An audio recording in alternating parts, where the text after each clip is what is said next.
Capítulo 6 A Civilização Brasileira. Nas praias largas e fartas de Santa Cruz, floresciam cidades prestigiosas. Com o feudalismo das capitanias, as cidades e as vilas modernas do litoral do Brasil estavam já em seus primórdios, destacando-se dentre todas os núcleos populosos de Salvador e de São Vicente, em vista das facilidades encontradas pelos colonizadores, com o auxílio dos caramurus e dos ramalhos, que os haviam precedido na ação, junto dos indígenas. Contudo, Portugal ainda não se decidira a destacar os seus elementos mais valorosos para os trabalhos da colônia, preferindo enviar-lhe criminosos e homens sem escrúpulos. Por toda parte, buscavam os naturais os recantos desconhecidos das florestas remotas, fugindo à escravidão e às torturas injustificáveis que lhes infligiam os homens brancos, por eles, um dia, acolhidos com as mais altas manifestações de fraternidade. O atrito das raças dava ensejo aos quadros mais dolorosos e mais lamentáveis. Tomé de Souza estava substituído por Duarte da Costa, que, como primeiro governador-geral, trouxera também consigo alguns dos missionários concitados por Ismael ao novo apostolado nas florestas americanas. Por essa época, os franceses desejaram aproveitar a encantadora beleza da Baía de Guanabara e estabeleceram aí uma feitoria, nos mesmos sítios por onde se havia retemperado Gonçalo Coelho, nos primeiros anos decorridos após o descobrimento. Com a proteção do almirante Coligny, então favorito do rei Henrique II de França, Nicolau de Villegaignon aporta a Baía Maravilhosa, em 1555, e funda uma colônia na ilha de Serigipe, que tomou, mais tarde, o seu nome. Das árvores de Uruçumirim, que é hoje a praia elegante do Flamengo, os tamanhos valentes contemplavam, receosos, a intromissão dos europeus na sua região privilegiada. Mas Villegaignon, com a sua mentalidade religiosa e honesta, consegue captar a confiança dos naturais, concedendo-lhes o mesmo tratamento dispensado aos seus companheiros. Os indígenas recebem carinhosamente a orientação de Pai Colás e se tornam devotados colaboradores da sua obra. Enquanto os franceses vão se apoderando da costa, Dom Duarte, na Bahia, lhes observa os movimentos, impossibilitado de adotar quaisquer providências. A metrópole portuguesa não se digna de enviar à colônia distante os elementos necessários à sua conservação e defesa. Villegaignon, localizado na Guanabara, edifica a sua obra. Mas os padres calvinistas que lhe acompanharam a expedição inutilizam-lhe muitas vezes o trabalho construtivo com as suas discussões estéreis. Em 1559, Villegaignon regressa à França, no propósito de buscar recursos oficiais, sem jamais tornar ao Brasil, ficando seus compatriotas abandonados na colônia nascente. Em 1558, havia assumido o governo-geral de Santa Cruz Mendes Sá, que combate sem tréguas a influência dos estrangeiros. Com a sua energia, expele os franceses do Rio de Janeiro, destruindo-lhes as fortificações. Mal, porém, se havia retirado o governador, voltaram os franceses dispersos a reassumir a sua posição na ilha de Serigipe, com o auxílio dos tamoios, reunidos a esse tempo na maior confederação indígena que já existiu em terras do Brasil, sob a direção de Cunhambebe, contra as perversidades dos colonizadores portugueses. O governador-geral reconhece a necessidade de fundar-se uma povoação que aí ficasse como sentinela da costa, a fim de eliminar os derradeiros resquícios das influências francesas. O grande projeto aguarda ensejo favorável para sua concretização. Estácio de Sá, sobrinho do governador, é então incumbido de comandar uma guarnição que ali se planta em defesa da cidade. A povoação se reparte em pequenas guarnições de militares, junto ao Pão de Açúcar e numa das numerosas ilhas do Golfo Esplêndido. Os franceses, todavia, unem-se aos índios e Estácio de Sá morre em 1567, empenhado com eles em guerras. O combate em tais circunstâncias assume proporções aspérrimas e rudes. Mendes Sá reúne todas as forças disponíveis nas cidades da colônia e ataca todas as fortificações que existiam, onde hoje se situam a Praia do Flamengo e a Ilha do Governador. Obtém a mais completa vitória sobre o inimigo, mas permitiu, lamentavelmente, que aí se consumassem inauditas crueldades com os vencidos. Os portugueses transferem, então, a cidade que fica definitivamente fundada no Morro de São Januário, mais tarde do castelo. Em homenagem ao mártir do cristianismo, recebeu a cidade o nome de São Sebastião, ficando outro sobrinho do governador na sua administração.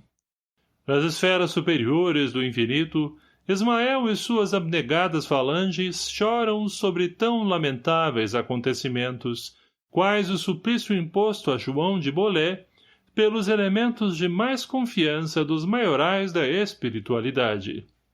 A cidade fica sob a proteção espiritual de Sebastião, o grande filho de Narbone, martirizado pela sua fé cristã ao tempo de Diocleciano, em 288 da nossa era. Estácio de Sá reúne-se às falanges invisíveis, encarregadas de cooperar no progresso daqueles sítios. Sob as vistas amorosas do desvelado patrono da cidade, desdobra-se em dedicação a favor do seu progresso entre os núcleos florescentes.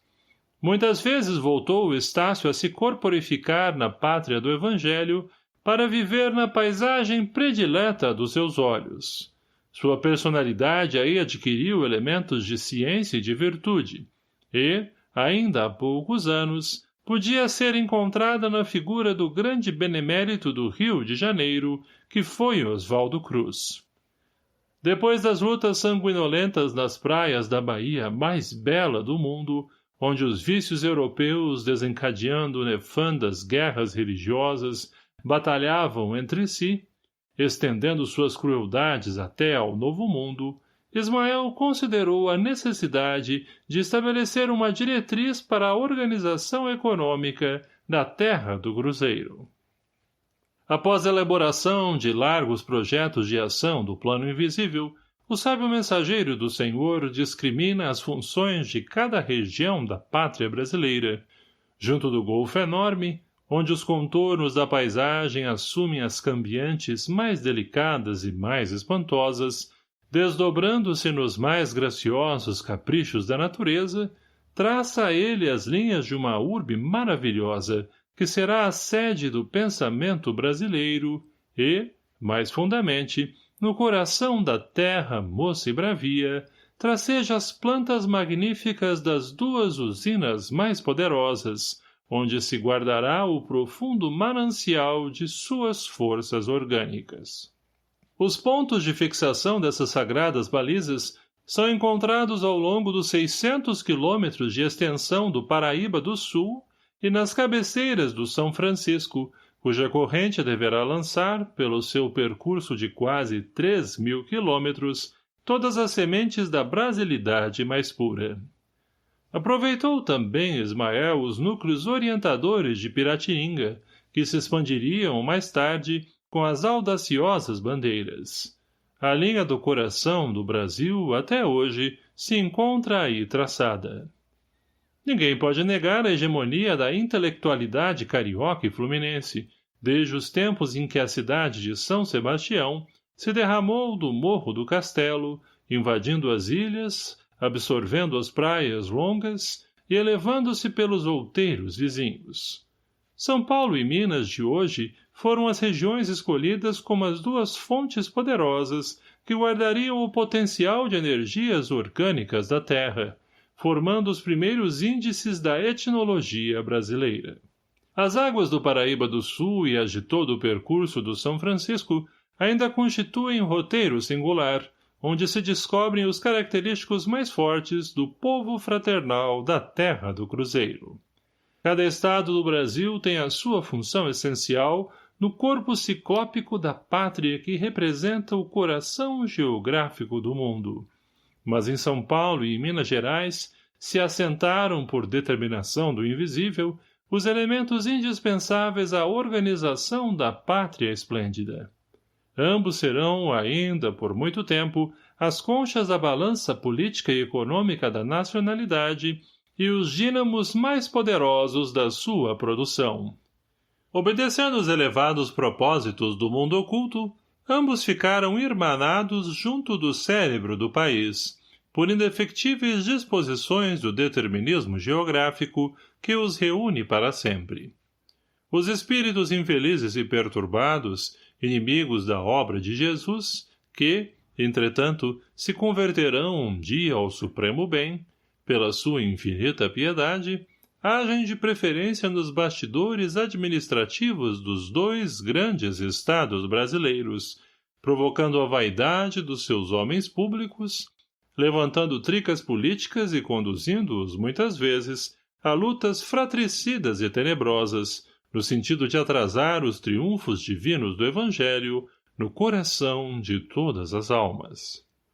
Mas os devotados obreiros do além não descansam em sua faina de abnegação e renúncia e, ainda agora em 1932, quando um distinto jornalista da atualidade rasgava a bandeira nacional na capital paulista, em seu famoso discurso sem palavras, José de Anchieta, de quem João de Bolé é agora dedicado colaborador, e vários outros gênios espirituais da terra brasileira se reuniam no colégio de Piratininga, implorando a Jesus derramasse o doce bálsamo da sua humildade sobre o orgulho ferido dos valorosos piratininganos. E Ismael estende o seu lábaro de perdão e de concórdia sobre os movimentos fratricidas e reúne de novo os irmãos dos dois grandes estados centrais do país para a realização da sua obra em prol do Evangelho. As fraquezas e vaidades humanas, fermentadas por forças maléficas do mundo, têm separado muitas vezes as coletividades dos dois grandes estados da República, levando-os à inimizidade e quase à ruína. Mas, muito breve, quando as sombras da confusão dos tempos modernos invadirem ameaçadoramente os céus da pátria, ambos compreenderão a imperiosa necessidade de se unirem para sempre, como irmãos muito amados, novos símbolos de Castor e Pólux, e expandirão juntos as suas energias étnicas, modeladoras da terra do Evangelho, absorvendo nos seus surtos extraordinários as expressões excessivamente indiáticas do Amazonas, ao norte, e as platinas influências nas planícies do Rio Grande, por cumprirem, de mãos dadas, os imperativos da sua grande missão histórica. Nesse tempo que não vem muito longe, as mensagens de fraternidade e de amor, expedidas pelos gênios inspiradores do Brasil, do Sagrado Colégio de Piratininga, tocarão, primeiramente, na coroa de tênues neblinas das montanhas, antes de ascenderem aos céus.